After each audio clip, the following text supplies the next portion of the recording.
Welcome to the Duck Dive. We're tackling June 6, 1944, today D-Day, a moment that, well, it really did change the world. It really did. And we've got a fascinating set of sources for this deep dive. They really go beyond, the standard heroic story. They look at the huge military planning, of course, but also there's some deep analysis challenging that simple narrative, exploring the human side, the social realities of liberation. That's exactly why we wanted to jump in.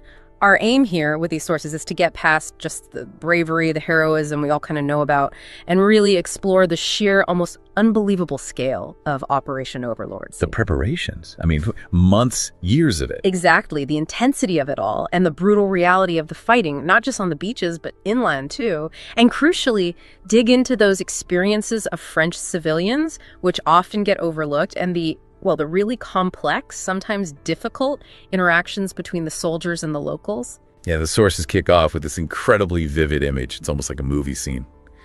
June 6, 1944, a gray dawn over the channel revealed an astonishing sight. Never before in the history of humanity has such a fleet been witnessed. Just try to get your head around that. The scale is staggering. We're talking 7,000 ships. Packed with 130,000 men coming by sea. And that's just the sea part. Right. Overhead, you've got 20,000 aircraft providing cover and another 20,000 men arriving by air, paratroopers, glider troops, just an operation on a scale nobody had ever seen before. Okay, so let's unpack that. How did we even get to that gray dawn? The sources, they trace it back to the Tehran conference. December 43. Right, where the big three finally got together, Stalin, Churchill, Roosevelt. Exactly, and they were hashing out the win for this Western European invasion. It was a huge point of contention. And Stalin had been really hammering them on this for years, hadn't he? Since 41, basically. Desperate for a second front to take some heat off the Eastern Front. Oh yeah, the Soviets were taking unbelievable losses. They needed that relief. For a while, the Anglo-Americans, particularly Churchill, had favored that Mediterranean strategy.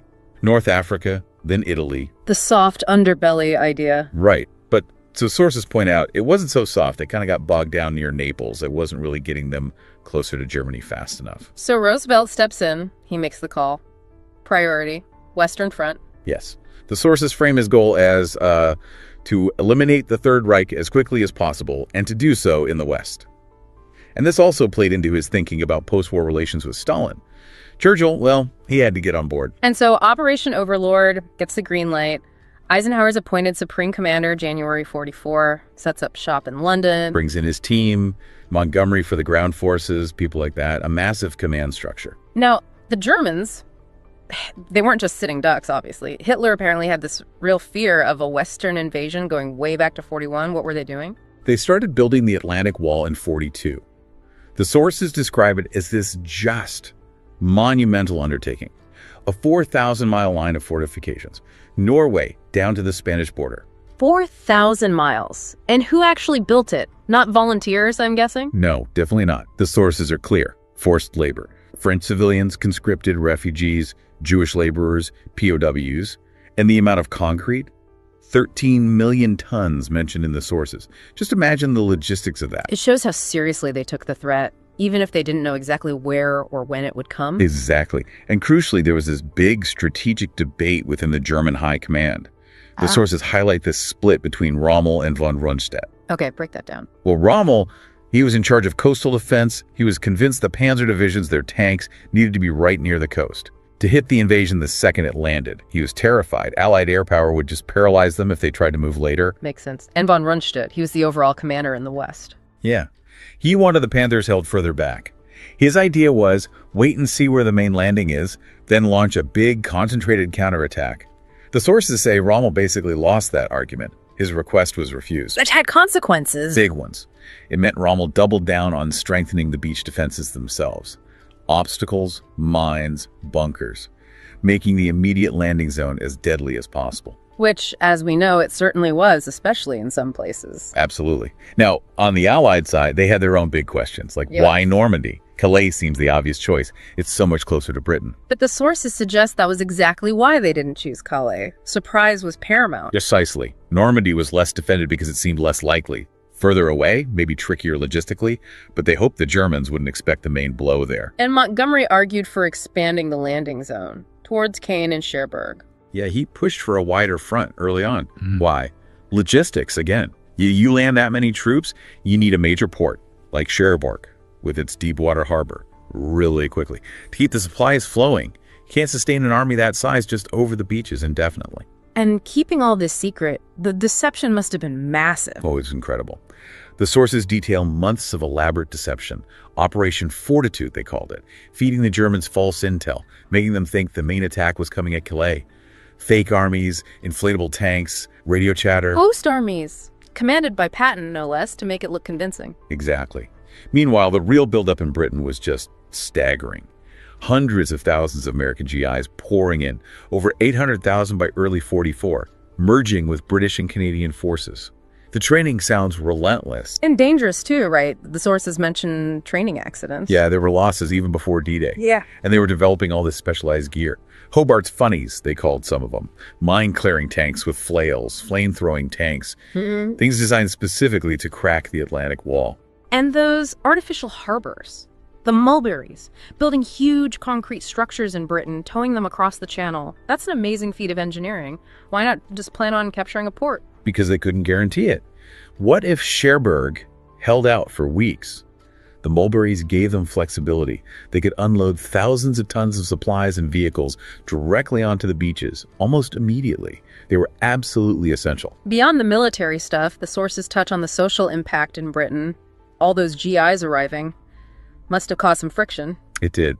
The sources mention, cultural clashes, differences in pay, in rations compared to wartime Britain, stereotypes formed on both sides, and, social changes too. An increase in divorces, illegitimate births. War throws everything up in the air. Eisenhower was constantly out there, visiting troops, trying to keep morale high, visiting Sandhurst, talking about leadership qualities. Yeah, strongest, toughest, most durable, technically best equipped.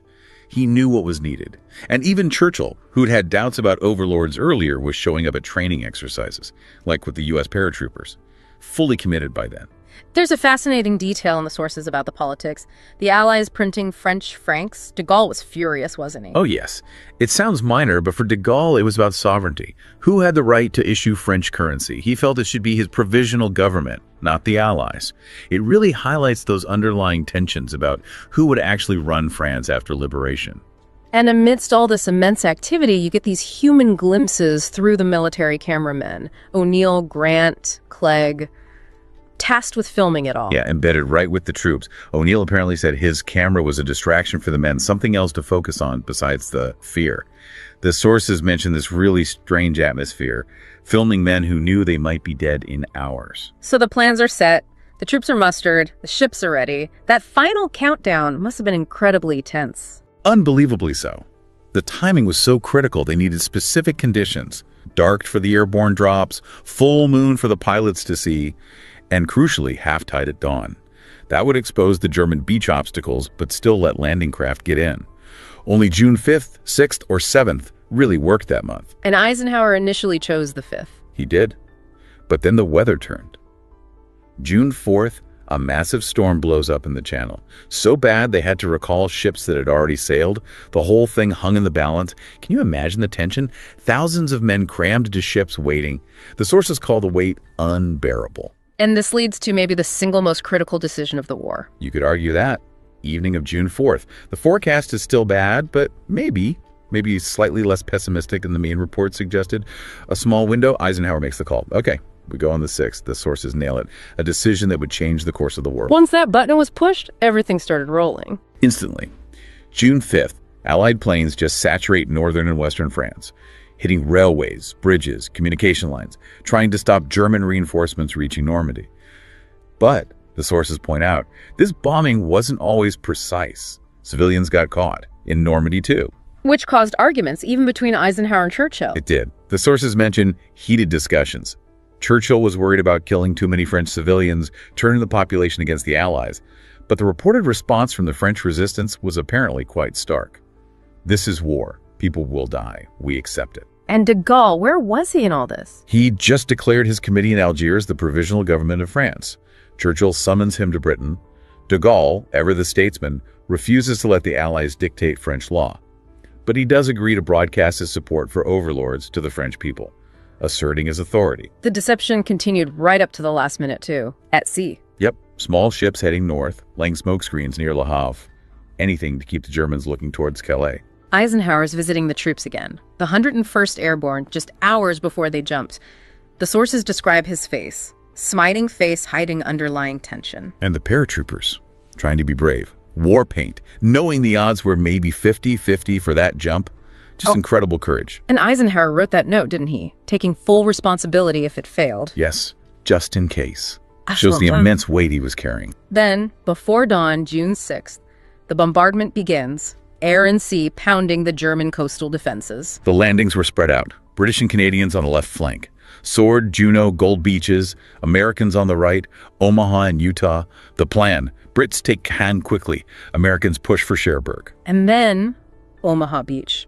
The sources paint a truly horrific picture. It was hellish. The pre-landing bombing mostly missed the key defenses inland. The naval shelling, not enough, and the tide came in faster than expected, limiting its effectiveness. So the first waves landed crammed like garbage boxes, the sources say, right into defenses that were almost intact. A turkey shoot is the phrase used. Tragically, yes. Strong currents pulled men off course. Heavy gear dragged them under.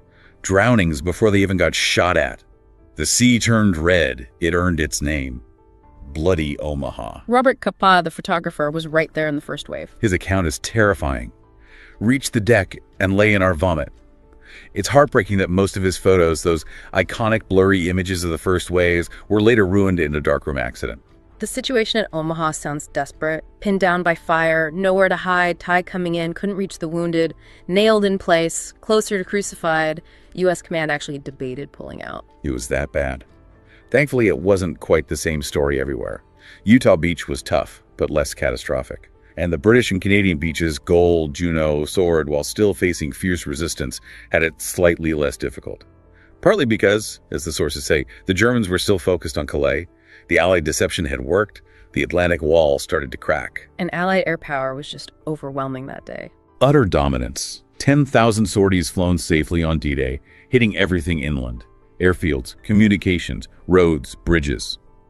The French resistance was also crucial, sabotaging railways, cutting phone lines, delaying German reinforcements. Rommel's fear about air power paralyzing movement.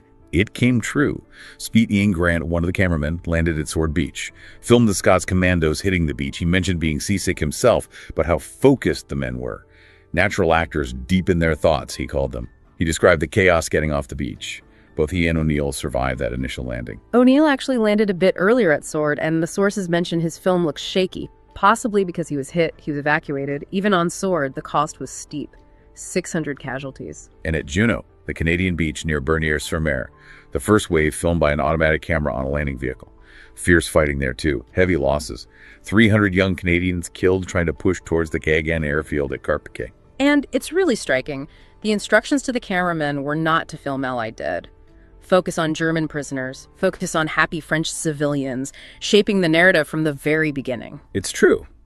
But by the end of D-Day, late afternoon, despite the horrors of Omaha, footholds had been secured on all beaches. The landings, against all odds, had succeeded. But the price was immense. Around 10,500 Allied casualties killed, wounded, missing just on D-Day itself.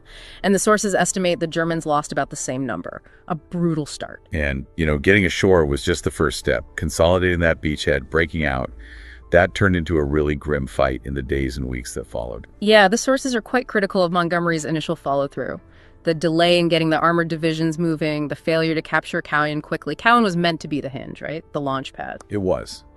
And that delay gave the Germans time to react.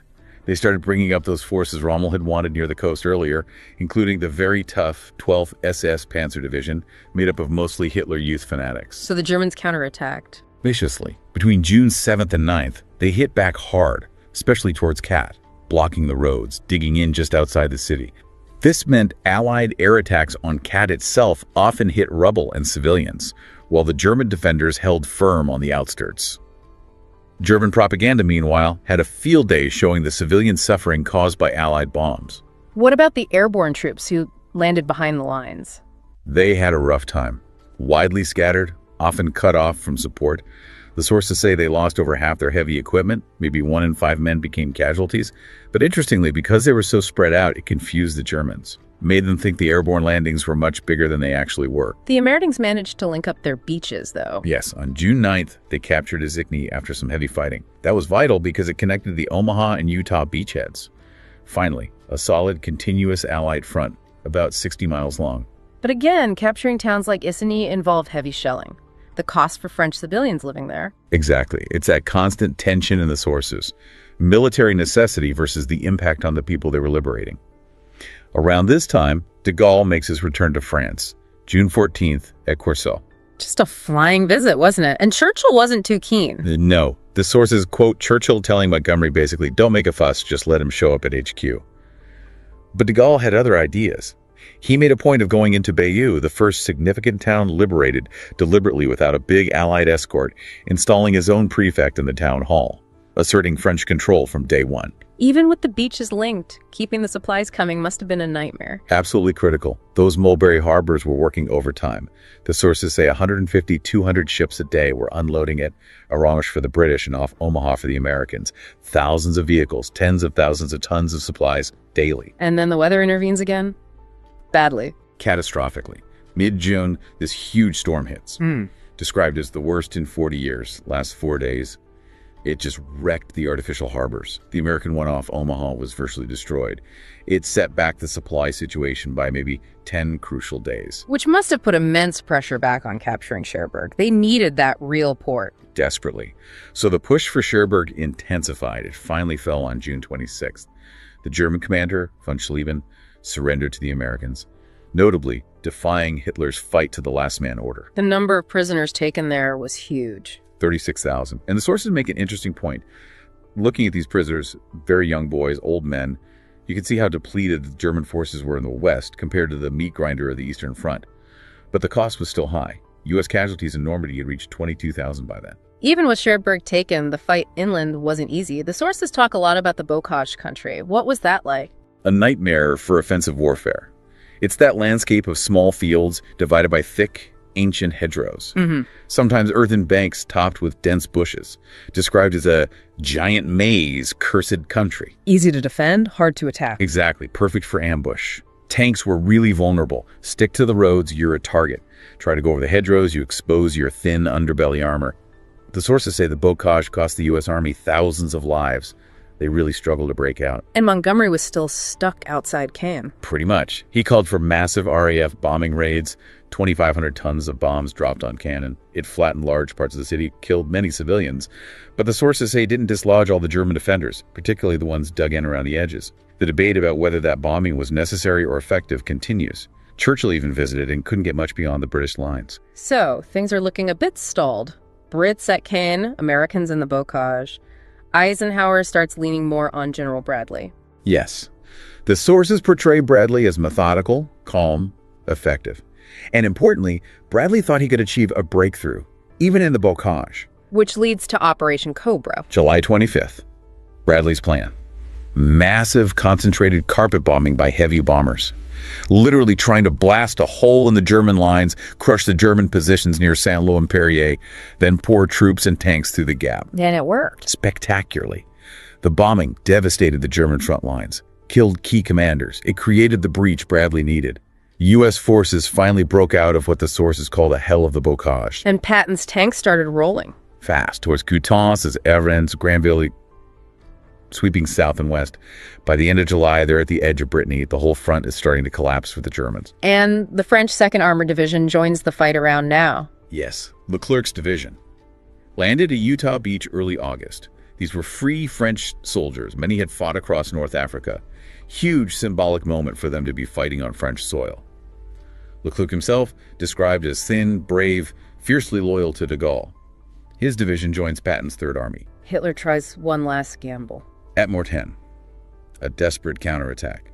Hitler personally planned it, trying to drive west to the sea at Avranches, cut off Patton's spearheads. The sources call it him throwing the dice. The way it fails. Quickly, Allied air power just hammers the German tanks. Von Klug, the German commander on the spot, knew it was hopeless. He later took his own life. It was really the last gasp for the Germans in Normandy. And Bradley turns this German attack into a trap. Exactly. He lets the Germans push forward at Mortain, deliberately exposing their flank, and then plans to slam the door shut behind them. The Falaise Pocket. The Falaise Pocket. Bradley's plan was a giant pincer movement. British and Canadians pushing south from Camus, Americans, especially Patton, swinging north towards Argentan and Falaise, trapping the bulk of the German 7th Army and 5th Panzer Army. The result sounds horrific. Total annihilation for the Germans caught inside. Eisenhower's description, quoted in the sources, is chilling. He called it the greatest bloodbath he witnessed, saying only Dante could describe it, walking over dead bodies for hundreds of yards. The losses must have been staggering. Yeah, estimates are maybe 5,000, 6,000 Germans killed in the pocket itself, but tens of thousands taken prisoner, 30,000 to 40,000. And the sources add this grim detail. For many of those captured Germans, surrender was a triumph. Life was better than death. Tells you something about the state they were in. So after Falaise, the German army in Normandy is effectively destroyed. Patton's racing across France. Overlord's objectives are met. Which brings us towards Paris, August 1944. As the Allies get closer, Paris itself starts to rise up against the German occupiers. August 19th, the resistance calls for an insurrection. The German command decides to pull out. Convoys head east, but there's fighting between the resistance and German rearguards. Eisenhower initially wanted to bypass Paris, avoid street fighting. Yeah, his military instinct was to encircle it, let it fall without a potentially bloody battle for the city itself. But de Gaulle persuades him otherwise. He argues very strongly. The sources say the stated reason was to prevent a bloodbath, as the uprising was already happening. But they also suggest de Gaulle had another motive. He wanted to ensure his forces, loyal to him, liberated the capital, partly to sideline the communist elements within the resistance who were very active in the uprising. He needed to stamp his authority on Paris. And Eisenhower agrees to let the French lead the way. He does. He detaches Leclerc's 2nd Armored Division from Patton's army and gives them the honor. First Allied unit into Paris, accepting the German surrender. The liberation of Paris. Those images are iconic. Pure joy. Absolutely. The sources talk about the ecstatic crowds, seeing French soldiers liberate their own capital.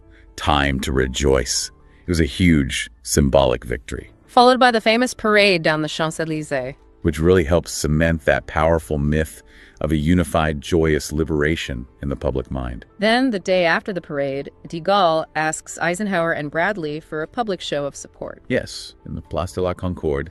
He wants them there, essentially, to attest to his authority before the French people. The sources say they gladly did it, but stayed in the background. Maybe modesty, maybe, is the sources hint, a bit of political calculation too. What kind of calculation? Well, the sources suggest the Americans were already thinking post-war.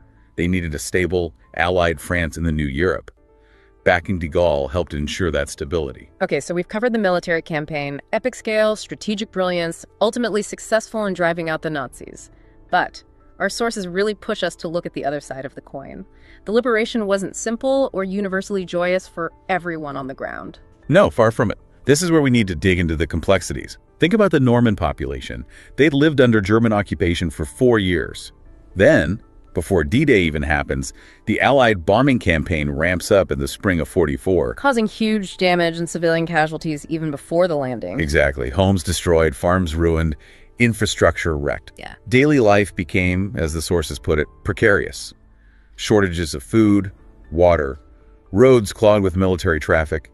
There's this one testimonial that really sticks a girl waiting in an endless line to fill her water bucket. Captures the sheer hardship. Of course, there were those initial scenes of happiness, people offering cider, waving hidden flags, the photos we always see. Right. And the sources call this the myth of salvation. The brave Allied soldiers rescuing grateful French women. But then they pull back the curtain on some less comfortable realities. Many GIs arrived with, well, certain expectations about France. Shaped with WWI stories, propaganda. A fantasy land of pleasure and romance. The sources even say France was painted as a vast brothel. Yeah, it seems this image was pushed, maybe partly for morale, by military publications and the press. There's a quote from a soldier, John Davis. We were told, "You'll see how easy things are over there." The sources argue this kind of talk fueled fantasies that sometimes led to bad behavior, soldiers acting more like conquerors. And this leads into the difficult subject of Sex as a commodity. Yes. The sources are quite direct about this. They cite accounts and documents showing prostitution flourishing around Allied camps, sex being traded for goods like alcohol or chocolate or cigarettes. Some military newspapers apparently even listed prices for prostitutes in Paris. That's quite shocking. Very different from the official narrative. It is.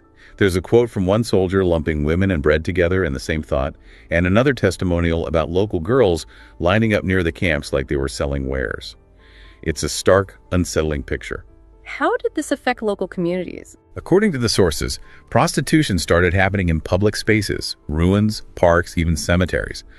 Respectable women felt harassed, unsafe. You saw black market ads where GIs offered goods like silk stockings in exchange for a night out. Local French police tried to intervene, but it was overwhelming. What was the U.S. Army's official stance? They refused to set up regulated brothels, which had existed under the Germans and previously. The sources say they basically shifted the responsibility to local civilian authorities and focused on distributing condoms to prevent disease. And inevitably, this environment leads to the issue of sexual violence. Yes. Rapes were reported starting in the summer of 1944, which clashes dramatically with that image of the chivalrous GI liberator. And the sources we looked at point to something even more disturbing in how these crimes were prosecuted, a clear racial bias. Bias in the military trials. Starkly so. The sources cite figures from U.S. military archives. Of 152 American soldiers tried for rape in France during this period, 139 were African American. Yet, black soldiers were only about 10% of the U.S. Army there, and the vast majority of those convicted received the death penalty. How do the sources interpret that disparity? They argue it effectively framed rape as a black crime. This played into existing colonial prejudices and perhaps served to exonerate white soldiers for the same acts. It's a really troubling finding, especially when you contrast it with the official pocket guides issued to soldiers that urged respectful behavior. So D-Day, unquestionably a vital military victory, a turning point that led to the end of Nazi Germany. But these sources force us to see it's not just one simple story of triumph. Absolutely not. The heroic images, the parades, they obscure these complex, often painful realities. The immense suffering of civilians caught in the crossfire, the cultural clashes, the economic desperation, the abuses of power. These gray areas, as the sources call them, they're essential to understanding the whole picture. They show the bravery, yes, but also the deep human contradictions and challenges of the liberation. Thinking about those cameramen again, Capa, Grant, O'Neill, Clegg, capturing fragments of it all. Heroism, horror, the famous moments, the forgotten ones. Norman Clegg filmed getting briefed before landing. He was killed just days later. And that image the sources mention, the German soldier found playing an organ in a ruined church in Normandy. Such a strange, complex human moment amidst total devastation. Ultimately, what these sources call for is critical thinking about this history. Acknowledging the complexities doesn't diminish the achievement, but it helps us more fully grasp the phenomenon of war. And it helps us honor all the experiences, the soldiers and the civilians. This has been quite a journey through these sources, from the highest levels of strategy and that unbelievable military machine, right down to the deeply personal, often difficult realities lived by ordinary people in Normandy. Yet the sources really let us unpack both things. The necessary, triumphant military story, and alongside it, the much more complex, sometimes uncomfortable human story of the landings and the liberation that followed. It really makes you think about memory, doesn't it? The sources talk about how photography, those iconic images, shaped how we remember liberation. Definitely. Think about the images you associate with D-Day or the liberation of France. How were those images created? Who took them? What stories do they tell? And maybe more importantly, what stories might they hide? What other complexities lie just beneath the surface of the history you think you know? Something to definitely reflect on. Thanks for joining us for this deep dive.